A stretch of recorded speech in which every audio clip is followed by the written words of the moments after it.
Hi guys, Doc Ara here and welcome to a day in life as a veterinarian. Let's go! Nakita ko siya katabi ko.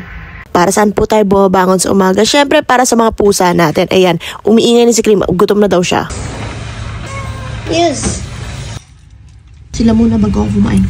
Yes, dahil po alipin tayo sa salapi, tayo po ay papasok sa duty for today's video. Usually, ang ligo ko sa gabi na para pagdating sa umaga, mabilis na ako gumalaw. Ayan, nagme-makeup lang ako, tinatakpan natin lahat ng chismis sa mukha natin para mukhang maayos sa clinic. And magdadrive na tayo pa clinic. Welcome to my car!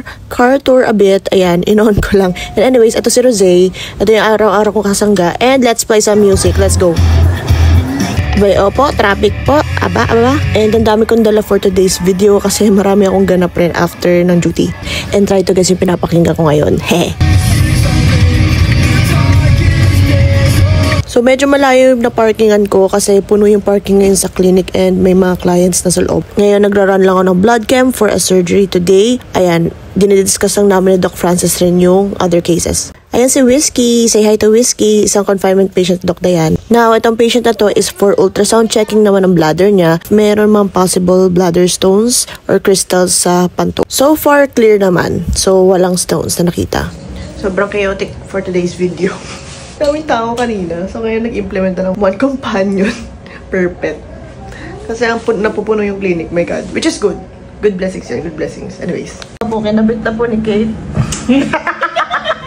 Yung one companion per pet. Medyo maliit pa kasi ang clinic space kaya napupuno agad at nalilimitahan yung galaw namin. So, kailangan i-implement yun. At dahil may memory of a goldfish tayo, mag-update tayo ng records. Ngayon, ibuli natin yung chunky cat na si Ginger. Pakita ko lang sa inyo ang aking OOTD of the day. Itong scrubs ko, itong doctor. Ayan, magkapo na po tayo. May space surgery for today. And yun lamang po, that's the end of my day. Actually, hindi pa to. Nag-break na ako, coffee break kasi naantok na ako. Pero yun lang. Don't forget to consult your veterinarian.